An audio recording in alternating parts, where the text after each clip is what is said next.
নমস্কার, কেমন আছেন সবাই? মিষ্টিস ফ্যামিলির একটি নতুন ব্লগে আপনাদের সবাইকে ওয়েলকাম। আশা করছি আপনারা সবাই ভালো আছেন আর আমরাও মোটামুটি ভালোই আছি। আজকে ছেলের স্কুল আছে, ওই জন্য তাড়াতাড়ি অনেকটা সকালেই ঘুম থেকে উঠেছি। ওঠার পর ফ্রেশ হয়েছি। এখন যেদিন ওর স্কুল থাকে সেদিন তো সকালে না খুব বেশি কাজ করা হয় না, কোনো মতো ঘরটা ঝাড় দিয়ে নিই আর তারপরে আবার কিচেনে চলে যেতে হয়, কেননা টিফিন করব, ওকে রেডি করাবো, খাওয়াবো, সব কিছু করতে হবে, তারপরে ওকে নিয়ে আবার বেরোতে হবে। ওই জন্য সকালের দিকে না বাসি কাজগুলো সব করা হয় না, যেটুকু পারি মানে যেটুকু না করলে নয় সেটুকুই করে তারপরে ওকে নিয়ে বেরিয়ে যাই। ছেলে এখনও ঘুমোচ্ছে, ওকে এখনও ঘুম থেকে তুলিনি। আমার যে সমস্ত কাজগুলো আছে আগে কমপ্লিট করব, তারপরে ওকে ঘুম থেকে তুলবো। কিচেন থেকে টিফিন রেডি করে নিয়ে এসেছি। আজকে ওকে টিফিনে দিয়েছি ডিম টোস্ট আর একটু শশা। গরম তো ওই জন্য শশাটা এখন ডেলি দেওয়ার চেষ্টা করছি। পুরোটা খায় না, কিছুটা খায়, কিছুটা নষ্ট করে, তাও দিই, চেষ্টা করি যে অন্তত দুটো জিনিসের একটা অন্তত ভালোভাবে খাক। তারপর নিজে আগে রেডি হয়ে নিয়েছি। আমি রেডি হওয়ার পরে ওকে ঘুম থেকে তুলে আগে একটু খাইয়েছি, তারপরে এখন রেডি করে ওকে নিয়ে এখন বেরিয়ে পড়ব। আজকে না সকালে যখন ঘুম থেকে উঠেছি তখন দেখলাম যে বৃষ্টি হচ্ছে, তো ভাবছিলাম যে ওকে স্কুলে পাঠাবো কি পাঠাবো না। তাহলে না, কাজকর্মগুলো করতে থাকি, যদি দেখি বৃষ্টি কমে যায় তাহলে ওকে নিয়ে বেরিয়ে পড়বো। তা দেখলাম কিছুক্ষণের মধ্যে বৃষ্টিটা কমে গেল। দেখো ওয়েদারটা দেখো, এখন দেখে কেউ বলবে যে আজকে সকালের দিকে ভালোই বৃষ্টি হয়েছিল।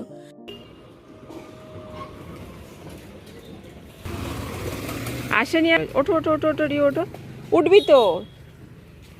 ওর মামার সাথে গেছে, তাহলে বসো বসো বসো।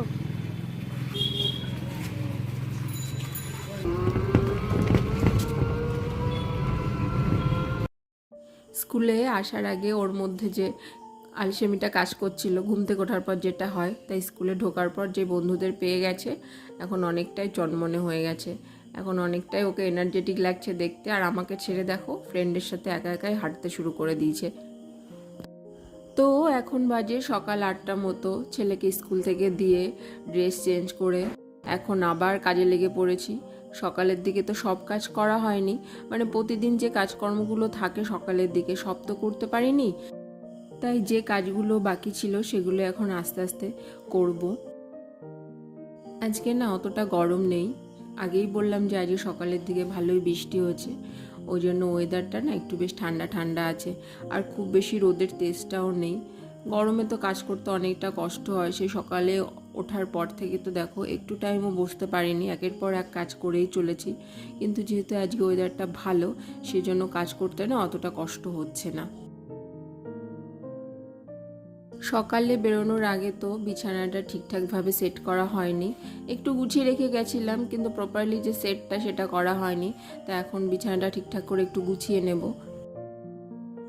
দেখো আমাদের হাউস ওয়াইফদের প্রতিদিনের কাজকর্মের রুটিন তো প্রায় একই রকম থাকে, মানে একই রকম কাজকর্ম আমরা বাড়িতে করে থাকি। সকালে ওঠা, সকালের বাসি কাজগুলো করা, মানে সকালের দিকে যে কাজগুলো থাকে ঘরে বা ঘরের বাইরে যে কাজগুলো, সেগুলো তো সব একই রকম থাকে, তো সেগুলোই করি।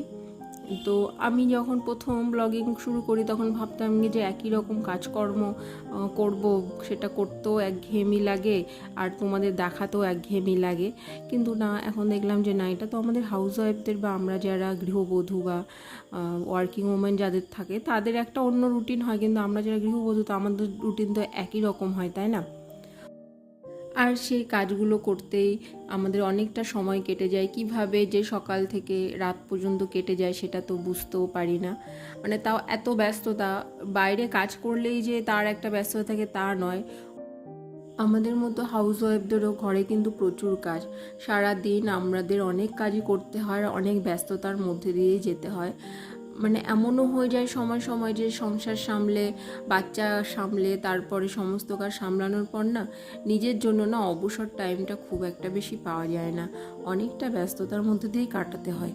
সেটা আমি খুব ভালোভাবেই বুঝতে পারছি। ওয়ার্কিং ওম্যান যারা, তাদের হয়তো ছুটির দিন বলে কিছু থাকে, কিন্তু আমার মনে হয় না ছুটির দিন বলে কিছু আছে। মানে আমাদের মতো গৃহবধূদের ছুটির দিনগুলো, যেদিন সবাই বাড়ি থাকে, মানে আমার হাজব্যান্ড বাড়ি থাকে, সেদিন যেন আরও কাজের চাপগুলো বেশি থাকে। মানে ছুটির দিনে আমি দেখেছি সকাল থেকে যেন রান্না বান্না এটা সেটা করতে করতে না আরও নাজেহাল অবস্থা হয়ে যায়। তো কিছু করার নেই, করতেই হবে। সংসারটা যখন আমার, কাজগুলো তো আমাকেই গুছিয়েই করতে হবে, আর সেটা একটা আমার বড় দায়িত্ব, কর্তব্যের মধ্যে পড়ে। তো যাই হোক, তোমাদের সঙ্গে কথা বলতে বলতে অনেক কাজ করা হয়ে গেছে। সকালে যে টিফিন যেটা, সেটাও রেডি করে নিয়েছি। আজকে টিফিনে খেয়েছি গোলা রুটি, আর তারপরে এই যে চলে এসেছি আবার কিচেনে, ভাত বসিয়ে দিয়েছি। আর এই যে দেখো, চাল কুমড়োটা কেটে নিয়েছি। এবার চাল কুমড়ো দিয়ে না আজকে চিংড়ি মাছ দিয়ে একটা ঘন্ট মতো করব।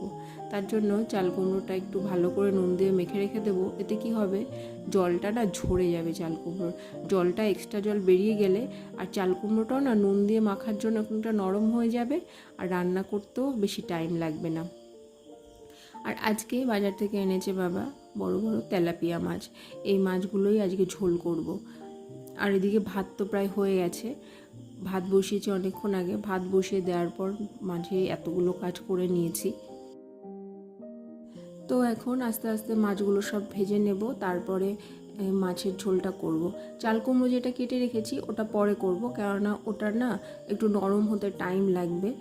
তো এখানে মাছগুলো আস্তে আস্তে ভেজে নিচ্ছি। আর আজকে করব আলু দিয়ে, টমেটো দিয়ে, আর ওই মাছগুলো দিয়ে ঝোল। এর মধ্যে ভাত তো হয়ে গেছে, ওই জন্য না দুটো ওভেনে দুটো কড়াইতে বসিয়ে দিয়েছি। একদিকে মাছ ভাজা হচ্ছে, একদিকে তরকারিটা রেডি হচ্ছে, কেননা রান্নাবান্না সেরে আবার ছেলেকে স্কুল থেকে আনতে যেতে হবে। ওই জন্য সময়ের মধ্যে যাতে সব কিছু শেষ করতে পারি, তার জন্য দুটো ওভেনেই একসঙ্গে করে মাছের ঝোলটা করে নিলাম।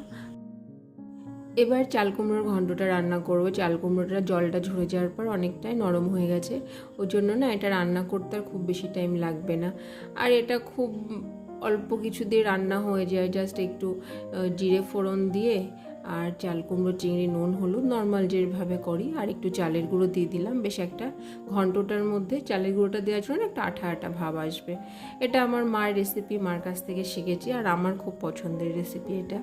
আমার শ্বশুরবাড়িতে এইভাবে আগে চাল কুমড়োটা খেত না, কিন্তু বিয়ের পর থেকে আমি এইভাবে রান্না করে ওনাদের সবাইকে খাইয়েছি, তারপরে এদেরও ভালো লেগেছে। এখন এই জন্য আমার সঙ্গে সঙ্গে এরাও খেতে খুব পছন্দ করে। তো রান্নাবান্না কমপ্লিট করে তারপরে চলে গেছিলাম ছেলেকে স্কুল থেকে আনতে। ওকে নিয়ে বাড়িও চলে এসেছি। আর এখন বাজে 12:30 মতো। ছেলের স্কুল ছুটি হয় 12:15, আর আমার বাড়ির খুব কাছে, ওই জন্য তাড়াতাড়ি চলে আসি নিয়ে। সকালের দিকে বৃষ্টি হওয়ার পর ওয়েদারটা একটু ভালো ছিল, কিন্তু বেলা বাড়তে বাড়তে না একটা কেমন বিচ্ছিরি একটা ভ্যাপসা গরম। বাচ্চার খুবই কষ্ট হচ্ছে। বাচ্চারা স্কুলে তো অনেক বাচ্চা একসাথে থাকে, আমাদের বাড়িতেই কষ্ট হচ্ছে, আর ওদের তো আর খারাপ অবস্থা। এরপর ছেলেকে স্নান টান করিয়ে দিয়েছি, আর এখনও একা একা বসে খেলা শুরু করেছে। কিছুক্ষণও খেলা করবে, আর আমি এর মধ্যে যাব স্নান করব। স্নান করার আগে কিছু কাছাকাছি কাজও আছে যেগুলো করতে হবে। অন্যদিন ছেলে স্কুলের থেকে আসার পরে না ওকে হয়তো কিছু ফ্রুট জুস বা কিছু ফল কেটে দিই, কিন্তু আজকে আর কিছুই দিইনি। ভেবেছি তাড়াতাড়ি স্নান টান করে তারপরে ওকে তাড়াতাড়ি খাইয়ে দেবো, খাইয়ে ঘুম পাড়িয়ে দেবো। আজকে ওকে খুব ক্লান্ত দেখাচ্ছিল। আসলে সব দিন তো আর সমান এনার্জি লাগে না, আমাদের ক্ষেত্রে যেটা হয় বাচ্চাদেরও তাই। তো জামা কাপড়গুলো ভিজিয়ে দিলাম, এখানে ছেলের জামা কাপড়ই বেশি আছে, ওগুলো সব কেচে নিলাম। স্নান করার পর দেখি আবারও খুব জোরে বৃষ্টি নেমেছে। দেখো, একটু আগে আকাশটা পরিষ্কার ছিল, আবার আকাশটা দেখো কি অবস্থা। বৃষ্টিও হচ্ছে, ওই জন্য ছাদে আর যাইনি জামা কাপড় মেলতে। আমার বারান্দাটা অনেকটা বড়, এখানেই সব জামা কাপড়গুলো মেলে দিলাম। আর হাওয়া দেখো, এই যে হাওয়া আছে, রোদ নেই তাতে কি হয়েছে, এই হাওয়াতেই না দেখবো একদিনের মধ্যেই, মানে রাতের মধ্যে জামা কাপড়টা শুকিয়ে যাবে। আগে যদি জানতাম যে আবার বৃষ্টি নামবে, তাহলে এতগুলো জামা কাপড় হয়তো আমি কাচতাম না, কিন্তু কি করব, কাচা হয়ে গেছে। ওয়েদারের অবস্থা খুবই বাজে, কখনো রোদ, কখনো বৃষ্টি, কখনো ঝোড়ো হাওয়া, এখানেই এরকমই চলছে। তারপর পুজো টুজো সেরে এখন চলে এসেছি ছেলেকে খাওয়াতে। তো বন্ধুরা, এটাই হলো আমার সারাদিনের কাজকর্মের রুটিন। হয়তো তোমাদের আমি 10 থেকে 11 মিনিটের মধ্যে আমার সারাদিনের যা কাজকর্ম সেগুলো দেখাচ্ছি, কিন্তু এগুলো করতে তো আমার পুরোটা দিন কেটে যায়, তাই না? ছেলের খাওয়ার পরে এখন ছেলেকে ঘুম পাড়িয়ে দিয়েছি, এবার আমি খেতে যাব। আমি খেটে চলে এসেছি, এখন জানলা দরজাগুলো না সব বন্ধ করে দেবো, নাহলে মশা ঢুকে যাবে। তো এখন বাজে প্রায় 4টে মতো। তো চলো, আজকের ভিডিওটা তোমাদের সঙ্গে এ পর্যন্ত শেয়ার করছি। দেখা হবে তোমাদের সঙ্গে নেক্সট ব্লগে। আশা করছি তোমাদের আমার ভিডিও ভালো লেগেছে। আর তোমরা যারা আমার ভিডিও দেখছো, তোমাদের ভালো লাগলে তোমরা লাইক কমেন্ট অবশ্যই করো। তোমরা সবাই ভালো থেকো, সুস্থ থেকো। টাটা।